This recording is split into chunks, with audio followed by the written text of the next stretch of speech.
Halo semuanya, selamat datang di sesi bedah materi kita. Nah, kali ini kita bakal merangkum dan membedah informasi penting jadi sebuah panduan visual yang super rapi.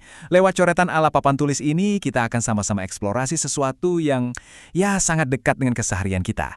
Pikiran manusia dan gimana sih cara kita menyerap informasi. Sesuai fokus kita, pastinya materi ini bakal dibahas secara sederhana, jelas, runtut, dan gampang banget dipahami.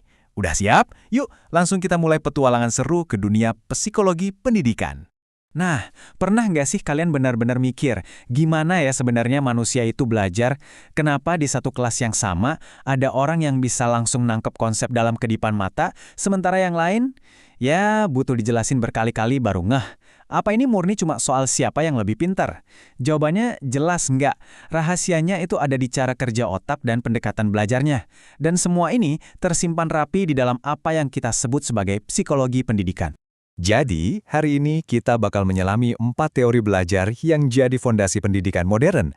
Mulai dari behaviorisme, lalu kognitivisme, lanjut ke konstruktivisme, terus humanisme, dan pastinya kita bakal tutup dengan kesimpulan yang solid.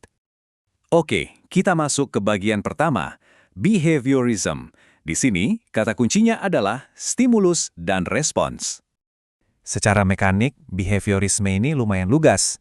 Teori yang dibawa oleh tokoh-tokoh besar kayak Pavlov dan B.F. Skinner, ini intinya bilang gini, proses belajar itu murni terjadi karena ada rangsangan atau stimulus dari luar. Nah, stimulus ini yang memicu respons dari dalam diri kita. Terus gimana cara ngebentuk perilakunya? Lewat penghargaan atau koreksi. Logikanya simpel banget. Kalau reaksi yang dikasih itu benar, kita kasih hadiah. Kalau salah, kita kasih koreksi atau hukuman. Lama-kelamaan, lewat pengulangan inilah, perilaku yang kita pengen akhirnya kebentuk permanen. Biar lebih kebayang, coba deh bayangin kalian lagi ngelatih anjing peliharaan. Kalian ngasih perintah dari luar. Duduk! Terus, pas anjingnya beneran duduk, kalian kasih camilan enak.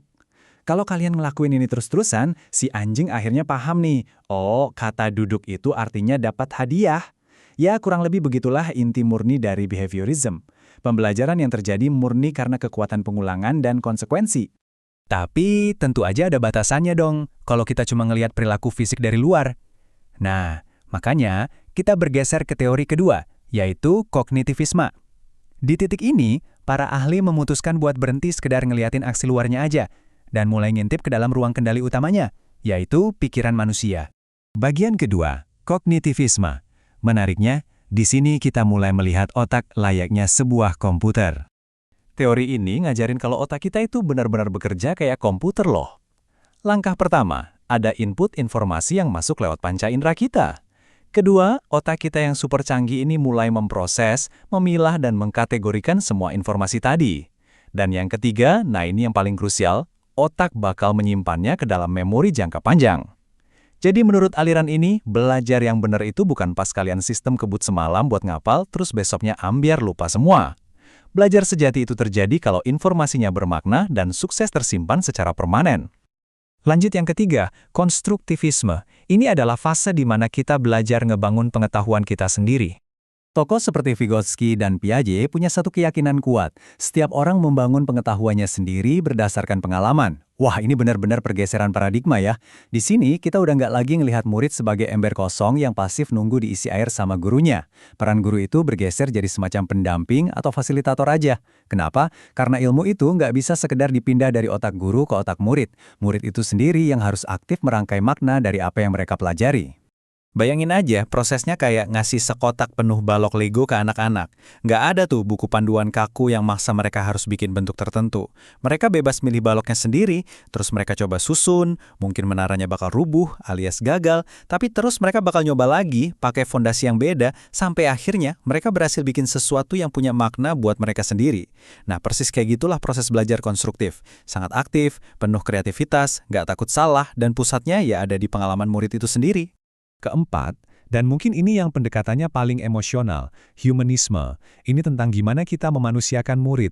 Inti dari humanisme ini benar-benar fokus pada hal yang fundamental, mengakui perasaan murid, memenuhi kebutuhan unik mereka, ngebuka potensi individu, dan membantu mereka tumbuh sebagai manusia seutuhnya. Humanisme ini kayak pengingat buat kita akan satu kebenaran simpel yang, Ironisnya, sering banget kita lupain. Murid itu bukan robot loh. Mereka punya emosi, punya rasa takut, punya motivasi, dan kebutuhannya itu kompleks banget. Menurut aliran ini, belajar yang sejati itu jauh melampaui sekedar dapat nilai bagus di kertas ujian. Ini tentang gimana pendidikan bisa bantu seseorang buat mekar dan jadi manusia utuh yang percaya diri. Ada satu analogi taman yang merangkum ini semua dengan super manis. Coba deh bayangin kalian punya taman dengan berbagai macam tanaman. Nah, setiap tanaman ini pasti butuh perawatan yang beda-beda buat bisa mekar sempurna kan? Ada bunga yang butuh disorot matahari terik seharian, tapi ada juga jenis pakis yang cuma bisa hidup sehat kalau ditaruh di tempat teduh dan lembab. Bisa nggak sih kita nyiram dan ngejemur mereka semua dengan porsi yang sama persis? Jelas nggak bisa, yang ada malah pada mati. Nah, tugas seorang pendidik itu persis kayak tukang kebun tadi. Bukan maksa mawar berubah jadi melati, tapi sekedar nyiapin lingkungan hidup yang paling pas, supaya setiap individu bisa tumbuh subur dengan sendirinya. Kita masuk ke bagian kelima sekaligus kesimpulan kita. Gimana sih caranya jadi pendidik sejati dengan ilmu ini? Orang tuh sering banget nanya, dari 4 tadi mana sih yang paling bener? Apa jangan-jangan mereka ini saling bertentangan? Jawabannya, justru keempatnya ini saling melengkapi satu sama lain loh. Behaviorisme itu jago banget kalau kita mau ngebentuk kebiasaan dasar dan kedisiplinan. Nah, kognitivisme ngambil peran selanjutnya buat ngelasah pikiran dan mastiin info tadi kesimpan rapi di memori. Terus, konstruktivisme masuk buat ngehidupin pengalaman, biar ilmunya relevan sama dunia nyata. Dan yang memeluk itu semua, humanisme selalu ada buat ngingetin kita supaya tetap memanusiakan murid. Semuanya punya porsi dan waktu mainnya masing-masing. Jadi, poin paling krusial dari bedah materi kita hari ini adalah ini. Seorang guru atau mentor yang hebat pasti tahu persis kapan harus pakai pendekatan yang mana. Ada kalanya seorang murid benar-benar butuh struktur yang ketat ala behaviorisme, tapi di lain waktu, mereka butuh banget ruang bebas buat eksplorasi ala konstruktivisme. Ngajar itu bukan cuma urusan transfer materi dari buku teks ke kepala orang. Ngajar itu sebuah seni berempati, sebuah seni buat tahu alat mana yang harus dipakai untuk menyalakan api semangat di dalam diri setiap orang yang belajar.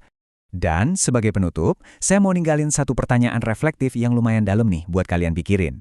Dari semua teori dan pendekatan yang udah kita bahas tadi, cara manakah yang paling sering berhasil menyalakan cahaya di dalam diri kalian sendiri? Apa kalian tipe yang belajar lewat pengulangan, struktur kognitif yang rapi, kebebasan merakit, atau justru lewat dukungan emosional? Karena, asal kalian tahu, memahami gimana cara kalian sendiri belajar, itu adalah langkah paling pertama buat ngebuka potensi maksimal kalian.